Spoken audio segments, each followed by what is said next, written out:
Thank you very much for having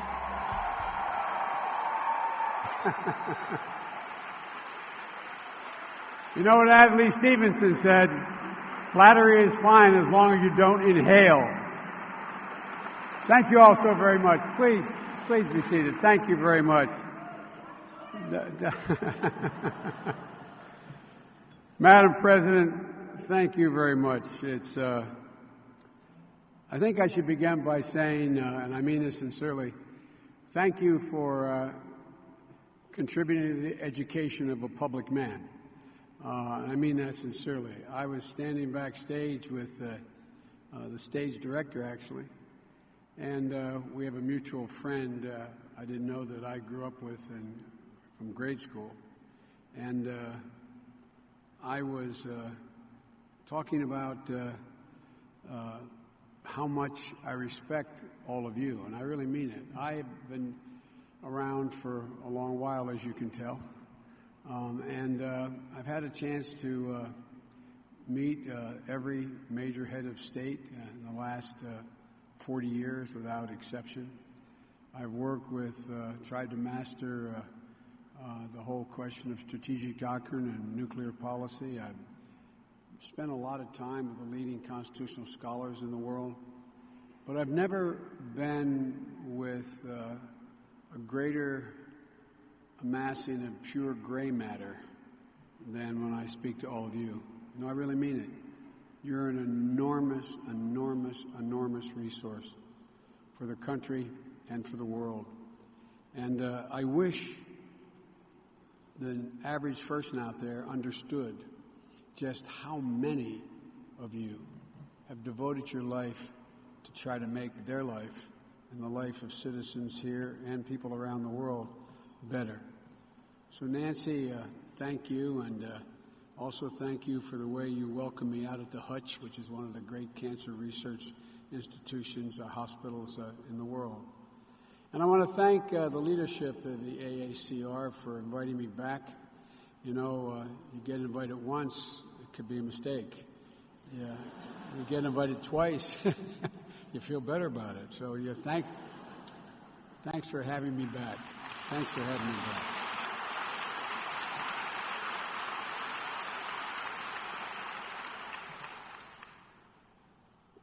What a difference a year makes. Last April at your annual meeting in New Orleans, I addressed a crowd about this size, including many of you and your peers. We had just launched the Cancer Moonshot not long before that, and we're just beginning our work. And I laid out in detail how I thought that we could double the rate of progress in preventing, detecting, diagnosing, and treating cancer.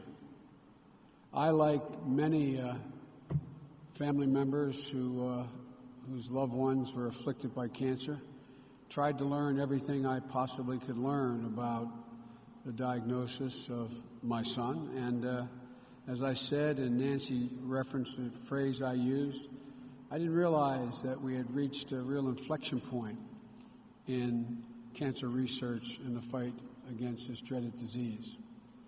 And I'm not sure I made you all happy last year when I described some of the hurdles and barriers I thought you face in getting grants, getting published, getting tenure.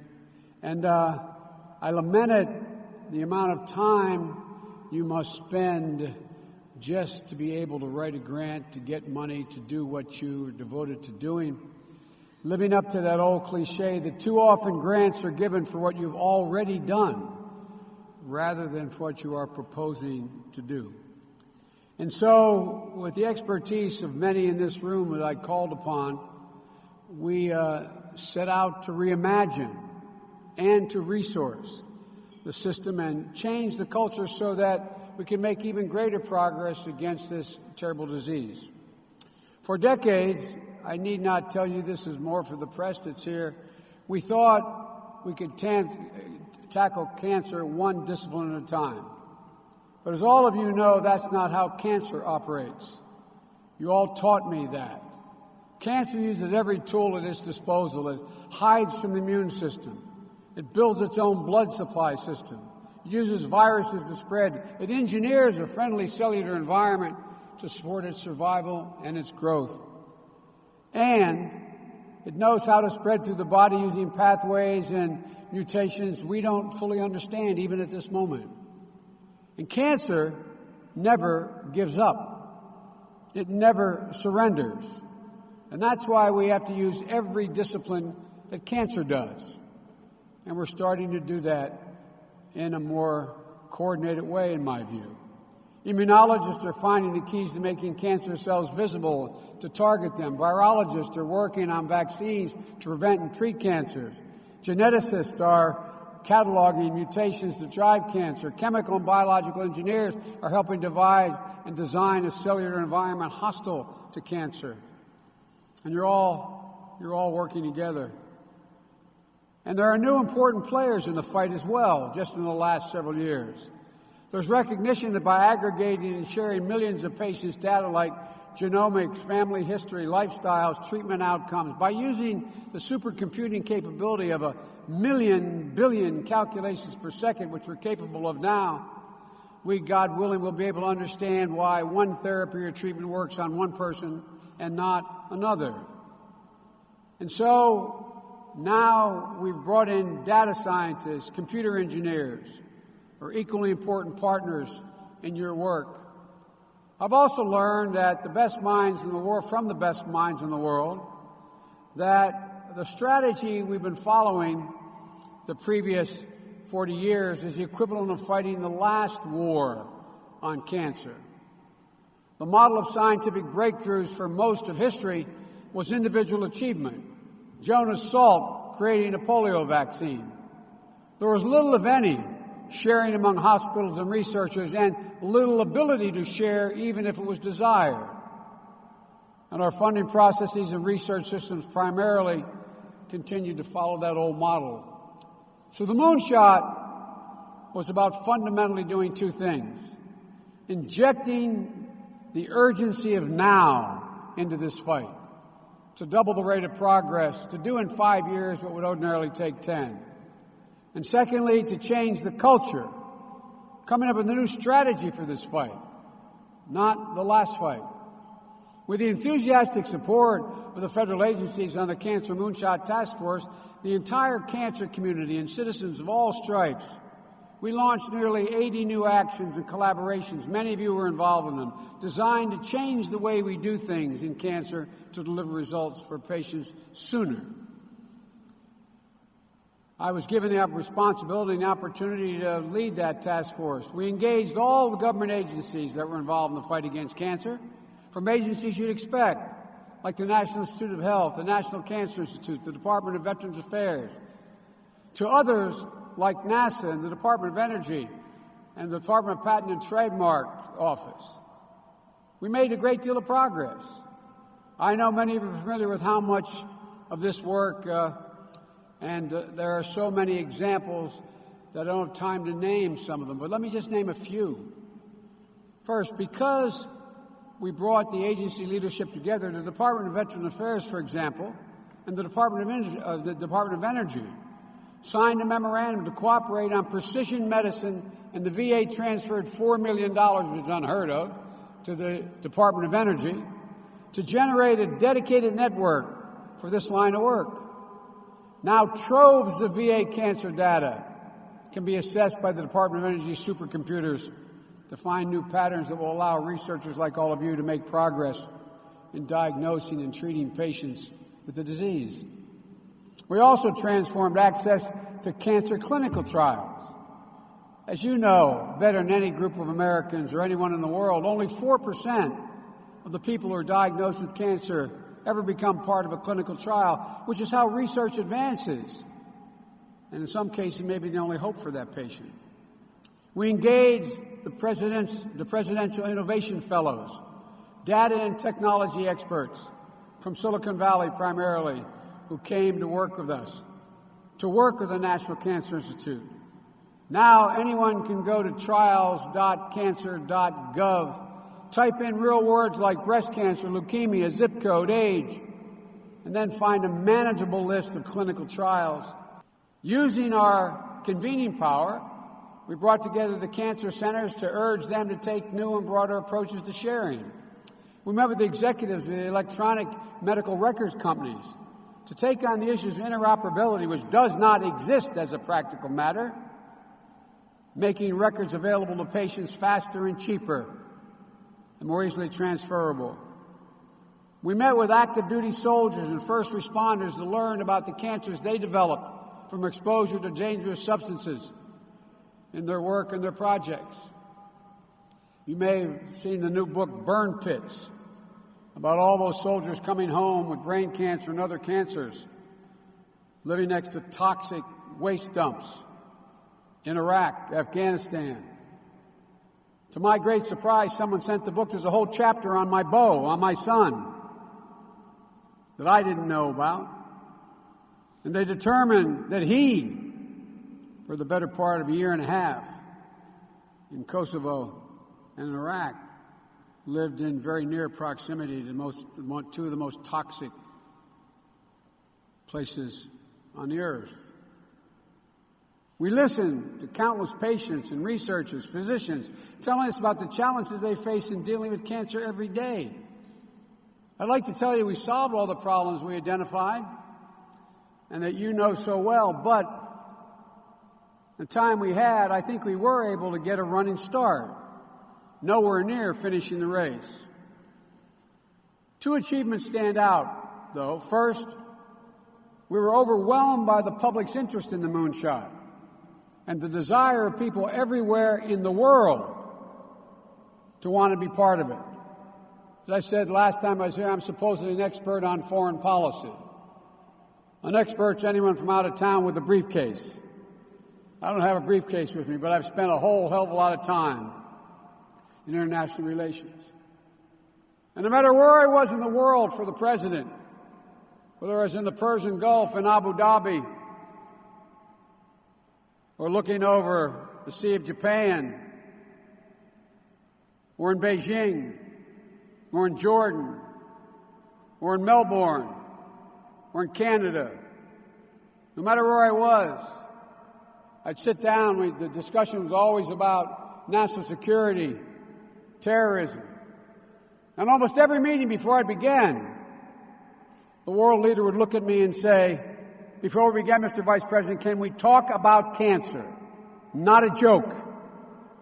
I'm being deadly earnest. The President assembled 50 heads of state in the East Room around a series of long, broad, rectangular tables. It was about nuclear nonproliferation. He sat with his back to the fireplace in that great room, and my back was to the hallway, that grand hallway. And before he began, he said very seriously, he said, before we begin, I know you all want to speak to Joe about cancer. But let's deal with nuclear proliferation first. Not a joke. We're able to sign 10 memorandum of understanding with 9 different countries to share and collate data, to work together. The desire of people everywhere to be part of it is real. We had the Cancer Moonshot Summit in June of last year. 400 people attended our event at Howard University in Washington, but 7,000 people joined in nearly 300 individual summits held in every state as well as Puerto Rico and Guam. In that moment, we knew the moonshot have evolved from a program to a movement. As a result of that movement, we're able to identify and grow new approaches to data sharing, clinical trials, access to care, prevention programs. Announced at that summit and through 2016 as part of the moonshot were more new actions and collaborations from approximately 80 private sector companies and organizations. When I began, I was told they would not cooperate. They had not to date. Just to mention a few, I got a call from the chairman of the board of IBM. Did I want Watson, the supercomputer, to partner with the Department of Defense and the VA? Now a veteran can get her genome or tumor sequenced at Walter Reed, and then Watson will search all the known specific therapies that target that particular cancer and provide recommendations to physicians and tumor boards to use in choosing the right treatment, because you're always better off if you get the best shot, the best treatment first time.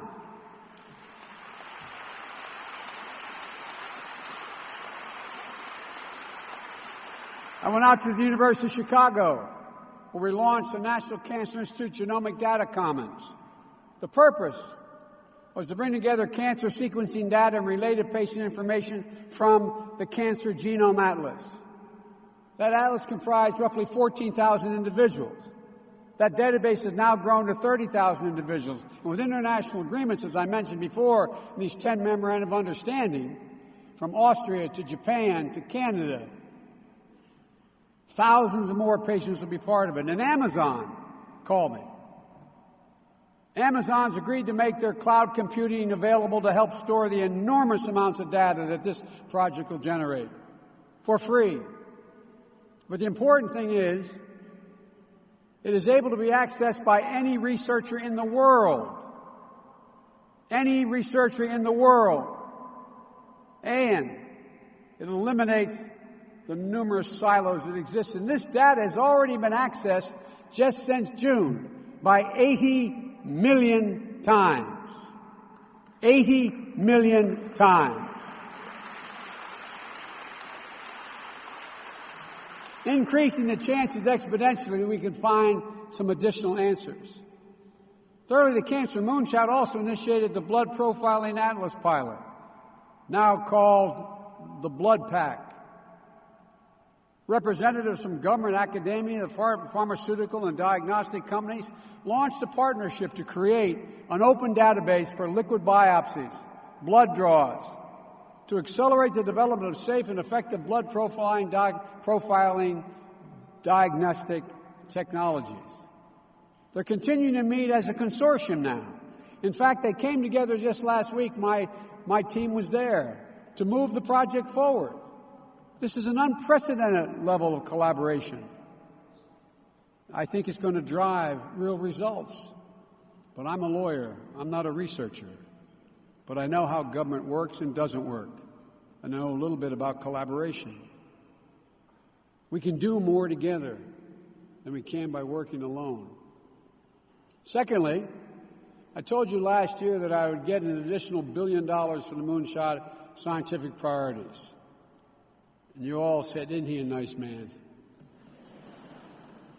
Well intended. Well, I was wrong. I got you $1.8 billion in initial funding.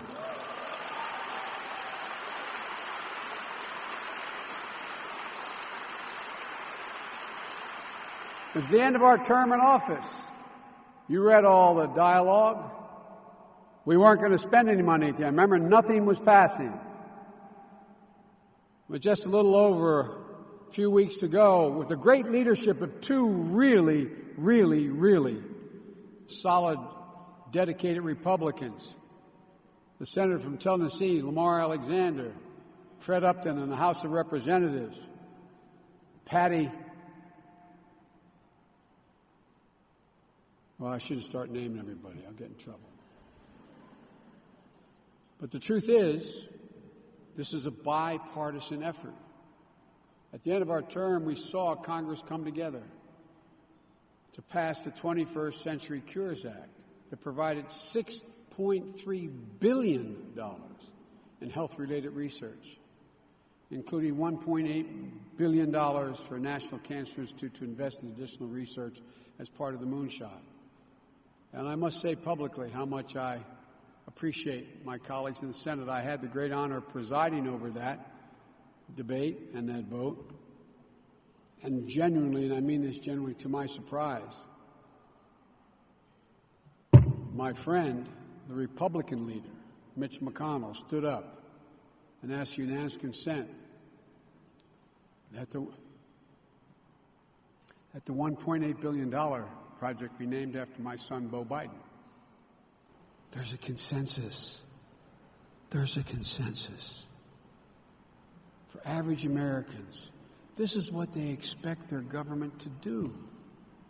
They expect their government to come together and pay attention to those things that fundamentally affect their lives. Cancer, opioid addiction, Alzheimer's disease. None of them doubt the federal government has a role in these fights against cancer and investing in these areas of biochemical research.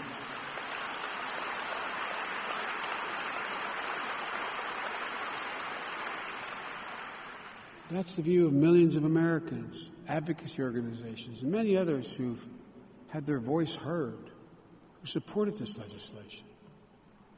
But our work is nowhere near done. We have to ensure that we're investing those moonshot funds in ways that support major breakthroughs in cancer research and treatment, as the Blue Ribbon Panel imagined. When I set up a Blue Ribbon Panel as part of this moonshot, I had the opportunity to go out and ask some of the leading minds in the world in this country to be part of it. And it was a simple but complex request I had of the panel. Don't just tell me we should invest. Prioritize. Tell me where the biggest bang for the buck is. Because the public will continue to support us overwhelmingly and exponentially more if we demonstrate that we're using their dollars wisely. We must be sure that we're funding collaborative projects that amplify your brilliant research and deliver results for patients. And as you all know, we created the Cancer Moonshot Blue Ribbon Panel and at the National Cancer Institute to recommend areas of research that hold the most progress for additional investments. And the Blue Ribbon Panel delivered a report with input from hundreds of its members around the community, many of you in this room. A report which included transformative recommendations how to invest in additional moonshot resources. And these recommendations weren't along the lines of business as usual. They challenged the research blueprint of the National Cancer Institute. They took on major challenges in the cancer research and identified large national projects that address these challenges. For example, initiating a national program to identify people with Lynch syndrome. That, as all of you in here know, causes stage 4 colorectal and other cancers in 20 and 30-year-olds.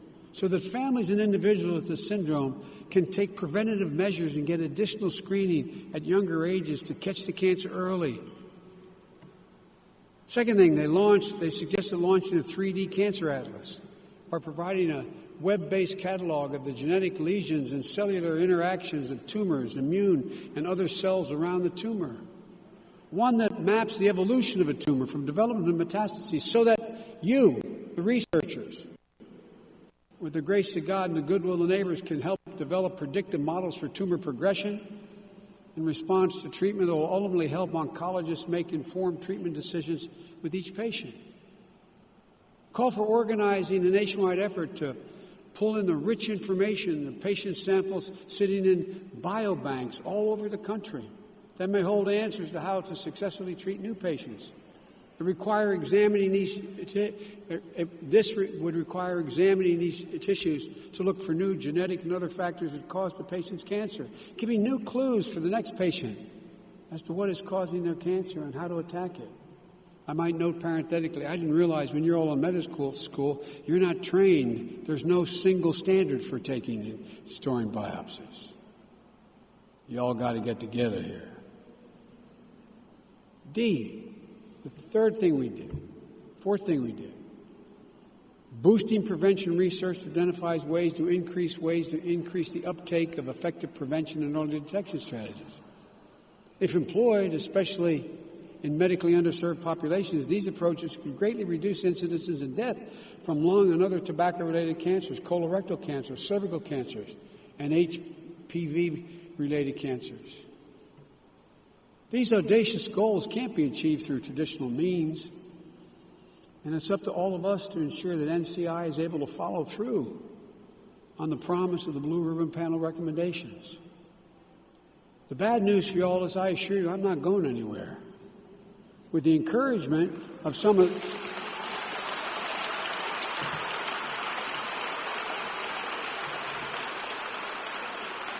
With the encouragement of some of the leading experts, such as Eric Lander from the Broad Institute at MIT, David Agus, who heads up USC's Lawrence J. Ellison Institute of Transformative Medicine, Kim Theobald, I could go on, some of you in this audience. What has been done is they've come to me and they've been able to go out and get McKinsey & Company to organizationally try to help me figure out how to structure what they want me to do is a new Biden cancer initiative. And look, I don't have the answers, but you all possess the potential to generate these answers. And so, as was the case with Kim, who leads one of the top organizational research oncology settings at the cancer support community, and your very own Elizabeth Jaffe, your president-elect, 17 and 18 is part of this, and thank you, Elizabeth.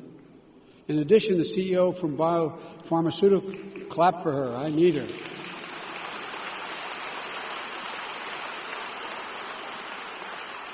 But in addition, CEOs from biopharmaceutical companies and presidents of cancer centers have also joined. I've committed to stay in the fight, not because I know anything like you know, but I do know two things. You've lighted a fire under the public. They're beginning to believe again a little bit.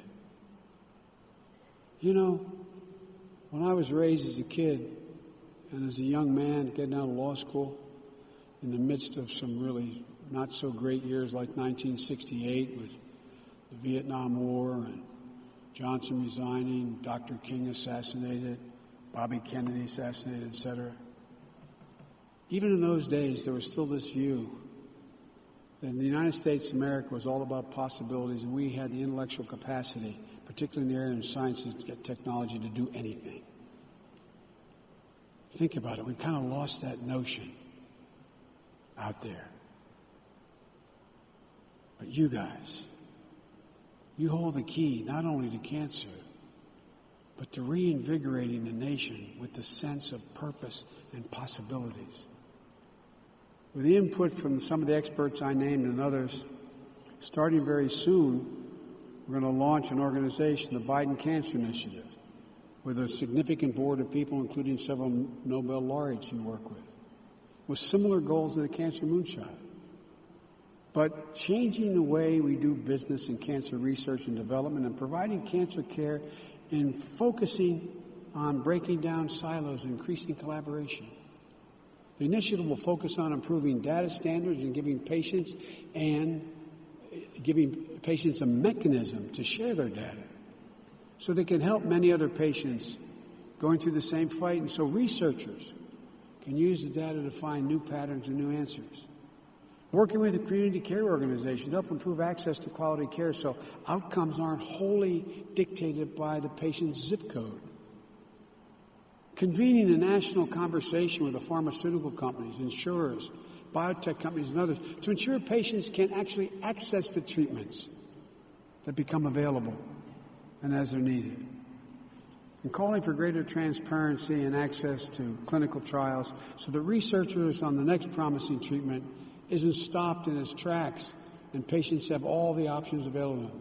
Continuing to work for cultural change and improvement in our cancer research system so we can make the best use of today's opportunities and to generate, share, and use data and knowledge from patients and researchers to help patients everywhere in the world.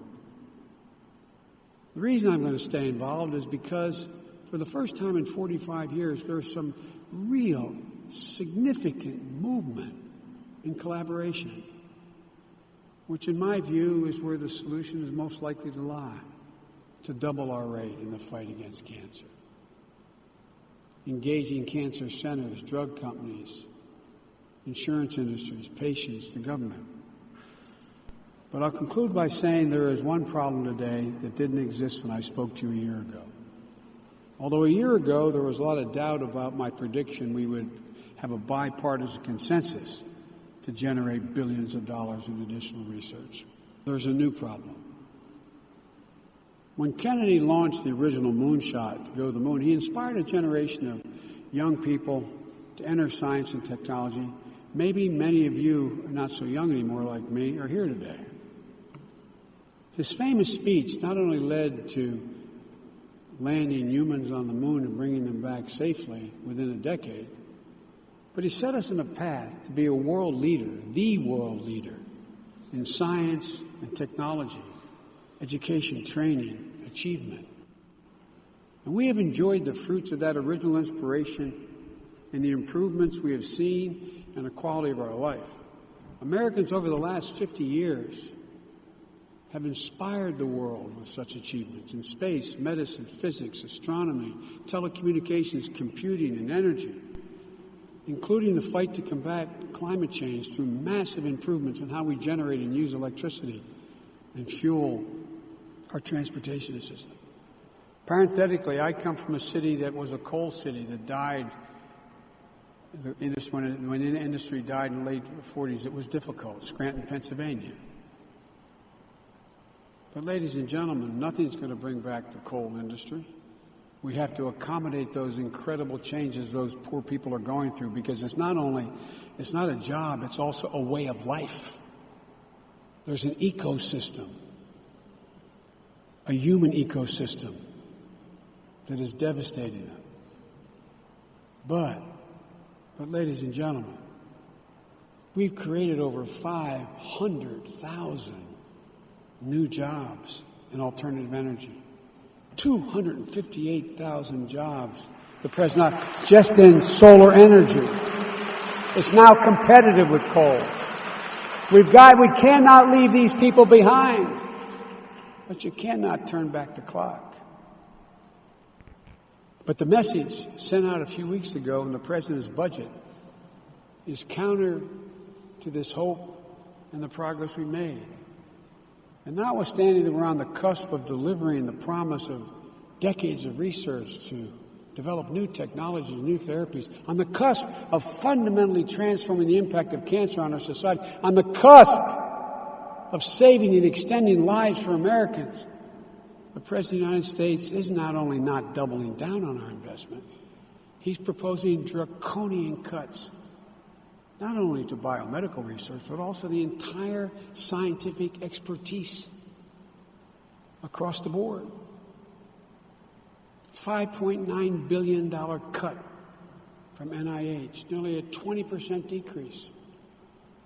Cut of more than 30% from EPA. When every one of you can tell me that the air we breathe, the water we drink, has a profound impact on the very thing that you're working on. 30% cut. And fundamentally changing its mission from providing a healthy and safe environment for Americans. Cut nearly $2 billion in critical scientific infrastructure at the Department of Energy. An NIH cut alone. This would set the NIH budget and biomedical research back 15 years, and that's not hyperbole. The chance of getting a grant would almost certainly reach a historic low. Because grants are funded for multiple years, and NIH is committed to funding existing grants already in 2018. The number of new grants for 2018 wouldn't be cut by 20%, but one reliable estimate would be cut by up to 90%. Closing labs, ending careers, delaying scientific breakthroughs. This is no time to undercut progress, for God's sake. It's no time to let up. It's time to double down. It's time to be sure we deliver on the promise of science and technology to extend and improve lives. And by the way, I can think of so many other things to cut that money from. Oh, God bless me.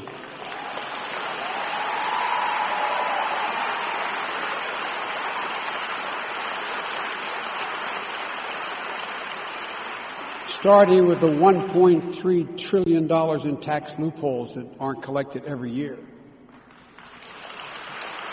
Now look, that's the bad news. Here's the good news. I don't think there's a chance the American people, or the United States Congress. Virtually the same Congress that passed the 21st Century Cures Act just several months ago will support or pass this budget into law. But the damage is already being done because the message being sent out to the world and to brilliant young folks like a lot of you who are just in graduate school now making their final decisions what path they're going to follow. In undergraduate schools deciding what they're going to do. Simply by proposing that we end our long tradition of bipartisan support for medical research and other sciences, we could be deterring millions of bright, ambitious young students from high school through graduate school from pursuing a career in science. And maybe moving some of your talents to other less critical challenges out of fear that they'll never get funded to do the kinds of things they care about. Out of fear that these fields are no longer important to the country. This is tragic. And we cannot let it happen. In his famous speech, which I'll quote again at Rice University, President Kennedy talked about the challenge of getting to the moon and back, about taking on new challenges and driving for new answers. He said, "We set sail on this new sea because there is new knowledge to be gained, new rights to be won, and they must be won and used for the progress of all people." These words inspired countless young Americans to set their sights on new horizons. And we can't back down from that purpose. It's not hyperbole, it's just a fact. We can't. Last year, when I laid out the challenges you face in the system that needs improvement, it was to let you know that I'm with you, not against you, I'm with you. I and a lot of other people who still are in office will continue to fight for you to give you the support and the conditions you deserve to help end this scourge of cancer. And I know you'll join me in doing your part of supporting this continued culture of sharing and the urgency of now. The moonshot is no longer in an office in the White House, although I did talk to the Vice President and others about it. And I'm prepared to do anything I can to work with them if they pursue these efforts. But our work and our endeavor, notwithstanding the moonshot's no longer in the White House, still matters a great deal. We can provide real hope for patients. Hope in the progress you've made and the hope in the future you know we can achieve. For I, like you, see the day when patients get the right therapy the first time for their cancers. I see the day when prevention is more effective and where care is personalized with less harmful side effects. I see the day when those of you in this room, when you take your children and grandchildren to the physician to get the school physical, that they'll be vaccinated against certain cancers, like they can now be vaccinated against HPV. I see the day when we'll be able to identify through markers in the blood cancers that are poised to develop into tumors and spread, but haven't developed yet, giving us a chance to treat them at their most vulnerable stage. And the one thing I can tell you is there is hope. You can feel there's not a single place I go in the country or the world, and this is not hyperbole, that the first or second thing I am asked, whether I'm on the street or in a meeting with the head of state, cancer. Cancer. Tell me how it's going, Mr. Vice President. Mr. Vice President, tell me. I get hundreds and hundreds and hundreds of letters. One man wrote to me about just losing his son to opioid addiction, who was raising a child who was a child with serious disabilities. And his wife had just died from cancer, and on for 5 handwritten pages. And he ended up by saying, Mr. Vice President, I don't even know why I'm telling you all of this. I'm just hoping you, I think maybe you, can understand. People are desperate, looking for hope. You all know that That's the one thing that's most needed. When Kennedy talked about going to the moon, he talked about a commitment. The commitment that he said, and I think it's become my sort of rallying cry for this. He said, we're making this commitment because as a nation, we're unwilling to postpone. We're unwilling to postpone this great adventure. In our fight against cancer, we have to be unwilling to postpone even for a second. And to do all we can for as long as it takes. Because you know, with the incredible collective talent you possess, we can fundamentally change the prospects and promise of life for tens of millions of people all around the world. I can think of nothing more noble to be engaged in than what all of you are doing, and I'm not being solicitous. I mean that from the bottom of my heart. You're an incredible, incredible national, international resource. So let's keep it going, folks. This is no time to stop the momentum. Thank you all so very much.